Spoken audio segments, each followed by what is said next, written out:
Bienvenue sur le Fléau, les amis. Grâce à votre aimable serviteuse, moi, Raylor de Bars nous a accordé son bateau et son équipage, mais il va falloir en prendre soin. On va essayer. Je te connais, t'es pas du genre à partir te la couille douce au soleil. Du coup, tu m'en voudras pas de me joindre à vous pour m'assurer que tout se déroule sans accroc. À l'ancienne. C'était il y a à peine 5 ans, mais oui, si tu veux. Du coup, quel est le plan? La seule piste que j'ai nous conduit aux terres du Nord. C'est dans cette région que Davoscon Grande archimagicienne, mère de l'école des mages et de Darascan, a été inhumée.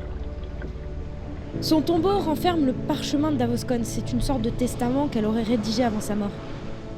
C'est sûrement une mine d'informations concernant les hauts lieux du peuple des mages, et donc je suppose du monolithe. Nous sommes ici, au sud du continent. Les terres visarales sont au nord, et entre les deux, Bellegria qui se sont poussés des ailes. à l'ouest, il y a Port-Méris, difficile de passer discrètement, mais l'est doit être plus calme. Donc on sera davantage en sécurité en longeant la côte.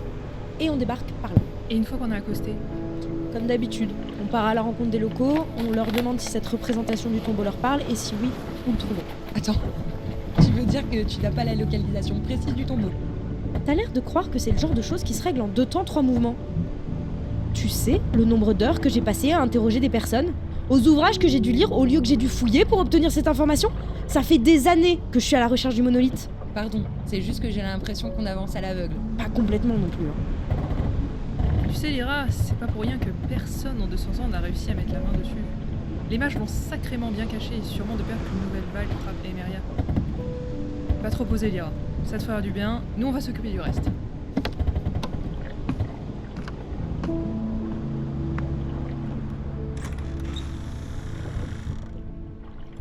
Bon, maintenant qu'on est toutes les deux, tu vas te décider à m'en dire un peu plus? Qu'est-ce que tu veux que je te dise? Depuis quand tu travailles pour le royaume d'Oria? Je travaille pas pour eux, hein. Ça y ressemble beaucoup pourtant à traverser le monde en clandestine avec un petit rat de bibliothèque terrorisé pour sauver un pays déjà ravagé par un truc magique que personne n'a jamais vu. Qu'est-ce qui s'est passé? Je rentrais d'un voyage pour en apprendre un peu plus sur le monolithe, et le village par lequel je suis passée a été ravagé par Bellegria. Ils ont tué tout le monde, et j'imagine qu'ils m'ont raté puisque je me suis retrouvée au palais royal, et là le roi m'a confié la tâche de retrouver le monolithe. Mais il fallait que j'emmène Lyra pour qu'elle s'imprègne de la magie du monolithe et qu'elle revienne défendre Oria face à l'invasion bellegrienne. C'est vrai que ton obsession pour le monolithe te donnait quelques avantages sur tes concurrents, mais quand même c'est impressionnant que le roi ait entendu parler de tes exploits. Mes exploits, tu veux dire tout ce que j'ai entrepris jusque-là et qui s'est soldé par un échec. Mais c'est l'occasion de renverser la vapeur. D'ailleurs en parlant d'échec, Rouge-Mer, il s'est passé quoi là-bas? Bon, visiblement je peux pas y échapper alors. Une fois que je suis montée à bord de l'éclaireur, on est parti avec l'équipage sur les traces de la flotte de Rouge-Mer, comme tu sais. Grâce à l'équipement que tu m'avais donné, j'ai pu plonger pour explorer les épaves, sauf qu'aucune d'elles n'avait le nécessaire pour naviguer, même pas de trésor. En revanche, il y avait des cartes, et chacune d'elles menait à un petit îlot perdu dans un archipel pas loin. Donc on y a été, mais Vous avez rien trouvé. Rouge-Mer avait piégé tout l'endroit, du coup il reste que des débris et aucun trésor, donc on est encore rentré bredouille. L'équipage de l'éclaireur m'a débarqué sur les terres d'Oria avant de rejoindre Port-le-Vent. Encore un échec. Ouais. Tu sais que ta dette est en train de largement s'alourdir. Bordel, mais tu veux pas me lâcher avec ça? C'est lourd à force. Me dis pas que ça te surprend. Bah si, un peu quand même.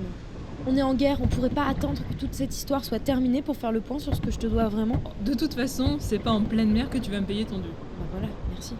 D'ailleurs, tu penses qu'on va trouver des trésors sur la route du monolithe? Ça paierait une partie de ta dette. Aucune idée. C'est pas vraiment la question. Bon, et si on allait s'allonger? Parce que depuis l'attaque d'Ilicia, j'ai vraiment pas eu l'occasion de me reposer. Allez va, profites-en. Moi je donnais des instructions à l'équipage.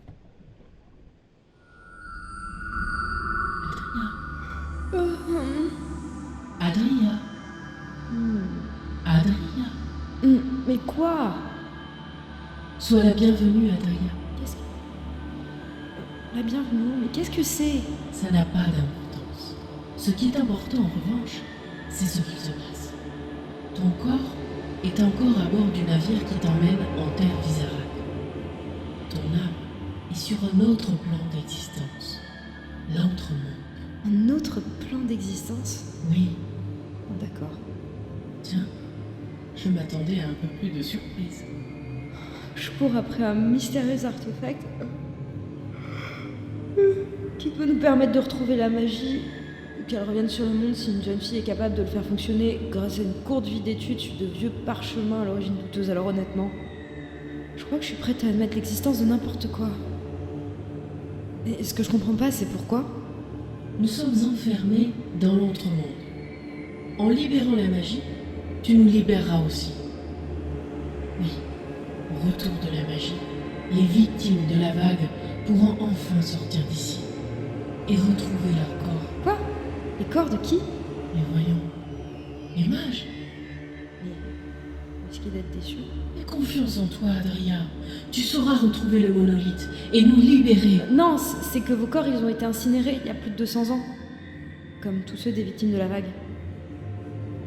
J'avais espéré que nous serions un peu plus considérés. C'est que les victimes ont été tellement nombreuses. Dans la panique, il a été décidé de brûler les corps pour que la maladie ne se répande pas. Une maladie? Elle était belle, cette maladie. La cupidité des hommes. Les mages ont voulu dépasser les limites de la nature, versant dans l'ésotérisme et la religion. Ainsi, le monolithe qui nous donnait jadis nos pouvoirs est aujourd'hui notre tombeau. Comment? Le monolithe? Le monolithe, en plus d'abriter la magie, possède sa propre dimension, son propre plan d'existence. Et ce plan d'existence, c'est l'entre-monde. Nous sommes actuellement dans le monde éthérique abrite du monolithe. Tu dois le retrouver. En te dirigeant vers ce tombeau, tu prends la bonne décision. Mais je... Va, nous nous reparlerons.